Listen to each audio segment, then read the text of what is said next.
Bonjour à tous et merci de nous rejoindre à votre bulletin d'information sur Afri7 Info. 280 millions d'euros, c'est le montant du fonds que s'engage à injecter l'Union européenne et les groupes pharmaceutiques européens dans la recherche contre le virus Ebola.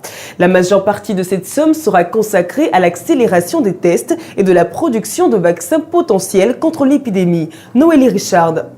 L'Union européenne et les groupes pharmaceutiques européens se sont engagés le 6 novembre 2014 à investir 280 millions d'euros dans la recherche contre le virus Ebola. La majeure partie de cette somme sera consacrée à l'accélération des tests et de la production de vaccins potentiels contre l'épidémie. Selon les termes de l'accord signé entre les deux parties, la Commission européenne fournira 140 millions d'euros et les groupes spécialisés dans l'industrie pharmaceutique investiront un montant équivalent sous forme de biens et services. Deux vaccins potentiels produits par GlaxoSmithKline et New Leak Genetics sont actuellement testés et 5 autres devraient être mis à l'essai durant le premier trimestre 2015. L'un de ceux-ci, conçu par Johnson & Johnson, sera expérimenté dès janvier 2015. Le virus Ebola a déjà fait 4 818 décès selon le dernier bilan de l'Organisation mondiale de la santé OMS. Après sa blessure le 21 septembre dernier, l'attaquant Zlatan Ibrahimovic est de retour depuis ce jeudi sur le rectangle vert pour la reprise de l'entraînement. Des précisions dans cet élément. Blessé depuis le 21 septembre 2014, l'attaquant suédois évoluant au Paris Saint-Germain a repris l'entraînement jeudi soir. Le PSG s'en est rapidement félicité sur les réseaux sociaux puisque dimanche, le club parisien sera opposé à Marseille, un classico qui réserve beaucoup de surprises. Rien ne dit que le Suédois sera de la partie, mais c'est déjà un petit pas de plus vers un retour pour l'attaquant parisien, absent depuis le match face à Lyon il y a désormais plus d'un mois. Une bande dessinée autour de la star du ballon rond Didier Drogba, c'est chose réelle. L'ouvrage sera disponible très bientôt sur le marché. Reportage. C'est là un très bel hommage qui est rendu au footballeur international ivoirien Didier Drogba. En effet, la star du ballon rond sera bientôt sur le marché, mais pas de la manière dont vous pensez. C'est plutôt une bande dessinée qui lui est dédiée qui sera bientôt en vente en librairie. Monsieur Gabin Bao, directeur de la structure 5 étoiles, en est l'initiateur. Cette BD vient amplifier un peu plus la légende autour de ce joueur extraordinaire qu'est Didier Drogba. Celui-là même qui est devenu l'idole de la jeunesse africaine et celle de la Côte d'Ivoire en particulier. Au sommet extraordinaire de la CEDEAO, les chefs d'État et de gouvernement ont abordé 2 points essentiels, à savoir la stratégie à adopter pour lutter contre la fièvre Ebola et la crise au Burkina Faso. Concernant la fièvre Ebola, le président de la CEDEAO, John Dramani Mahama, a exhorté à l'apport d'une meilleure assistance aux malades et aux pays touchés et aussi à agir avec le cœur et pas seulement avec la tête. S'agissant de la crise au Burkina, les chefs d'État et de gouvernement ont entériné l'accord atteint par toutes les parties prenantes burkinabées. Ils ont donc exigé la levée immédiate de la suspension de la Constitution pour permettre au Conseil constitutionnel de déclarer la vacance du pouvoir et faciliter la mise en place d'un gouvernement de transition. Après la mission de médiation des émissaires de la CEDEAO au Burkina Faso le mercredi, le colonel Zida s'est prononcé sur le délai à lui imposé. On en parle avec Alex Mokhtar. Le lieutenant-colonel Zida a réaffirmé jeudi sa volonté d'organiser une période de transition dirigée par un civil. Mais il s'est aussi exprimé à propos du délai de 15 jours imposé par l'Union africaine aux militaires pour rendre le pouvoir. Lors de sa première conférence de presse depuis sa prise de pouvoir, le lieutenant-colonel Zida s'est exprimé sur l'ultimatum fixé le 1er novembre dernier par l'Union africaine aux militaires pour remettre le pouvoir du pays aux civils. Ce délai n'est pas un problème. Ce qui importe, c'est la stabilité du Burkina, a-t-il déclaré, avant d'ajouter qu'il n'était pas inquiet face à la menace d'éventuelles sanctions. Dans la vague de protestation, celle de Bruxelles, au moins 100 000 personnes ont manifesté jeudi contre les mesures d'austérité du nouveau gouvernement de droite en Belgique. On en parle avec Alex Mokhtar. Au moins 100 000 personnes ont manifesté jeudi à Bruxelles contre les mesures d'austérité du nouveau gouvernement de droite. Organisé par les syndicats, les partis de gauche et de nombreuses associations, ce rassemblement visait à protester contre les mesures d'austérité du nouveau gouvernement. Cette manifestation apparaît comme l'une des plus importantes qu'a connue la Belgique depuis celle contre l'austérité en 2011 et 2013. La décision de procéder à un saut d'index en 2015 qui aura pour conséquence le gel des salaires et des allocations sociales est l'une des raisons de la Gronde populaire. L'autre grande pomme de discorde étant le report de l'âge de la retraite à 67 ans à partir de 2030 contre 65 ans actuellement. Un autre centre hospitalier contre Ebola à l'ordre du jour, deuxième centre de la capitale sierra-léonaise, Freetown. Le centre de traitement Hastings Ebola bénéficie de l'aide du Programme alimentaire mondial. Le PAM fournit de la nourriture aux patients et aux survivants de la maladie. Un reportage.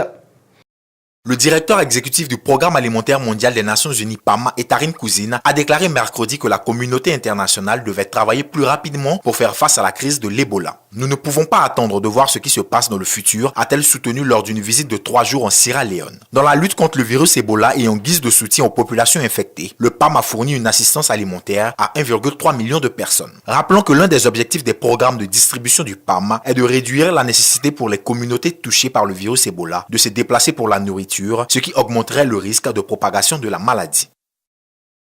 Après l'ouverture d'un complexe hospitalier à Freetown en Sierra Leone par la Grande-Bretagne, c'est au tour du gouvernement américain d'ouvrir un centre médical de 25 lits dans la capitale libérienne, Monrovia. Ouvert jeudi, ce centre a pour rôle de traiter les travailleurs de la santé infectés du virus Ebola en mai dernier. Reportage. Le gouvernement américain a ouvert un centre médical dans la capitale libérienne Monrovia jeudi pour traiter les travailleurs de la santé qui ont contracté le virus Ebola. L'ouverture de l'établissement s'est faite en la présence de la présidente libérienne Ellen Johnson Sirleaf et de Deborah Malak, l'ambassadeur américain au Libéria. Nous devons protéger notre personnel médical, car nous avons besoin de faire d'autres choses, de fournir d'autres services à la population du Libéria, a déclaré Mme Malak. Rappelons que le virus Ebola a tué près de 5000 personnes, principalement en Sierra Leone, au Libéria et en Guinée. Le cacao connaît une embellie avec le recul au fil des jours de la crainte d'une irruption de l'épidémie Ebola chez l'un des principaux producteurs de la fève, la Côte d'Ivoire. Les cours de la matière première qui ont atteint en septembre leur niveau le plus élevé depuis 2011 connaissent un recul de 12%. On en parle avec Noélie Richard.